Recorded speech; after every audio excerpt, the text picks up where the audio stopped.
మాజీ ప్రధానమంత్రి భారత రత్న శ్రీ అటల్ బిహారీ వాజ్పేయి గారి శత జయంతి కార్యక్రమాలను ఈరోజు ఇక్కడ మంచిర్యాలలో ప్రారంభించడం జరిగింది.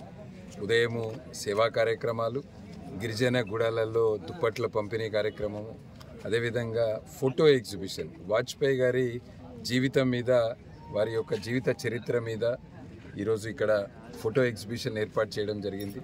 భారతీయ జనతా పార్టీ కార్యకర్తలు, నాయకులందరూ కూడా వాజ్పేయి గారిని స్ఫూర్తిగా తీసుకొని రాబోయే రోజులలో తెలంగాణలో కూడా సుపరిపాలన కొరకు, ఒక గుడ్ గవర్నెన్స్ కొరకు ప్రభుత్వం యొక్క పథకాలు ప్రతి వ్యక్తికి అందేలాగా, చిట్ట చివరి వ్యక్తికి అందేలాగా వాజ్పేయి గారు ఒక వైపు శాంతికి దూత, కానీ మరోవైపు వారు ప్రధానమంత్రి ఉన్నప్పుడు పోఖ్రాన్ల న్యూక్లియర్ వెపన్స్ టెస్టింగ్ కావచ్చు, అదేవిధంగా కార్గిల్ యుద్ధం కావచ్చు, ఇట్లా అనేక విషయాలు ఉన్నాయి వారి జీవితంలో నుంచి.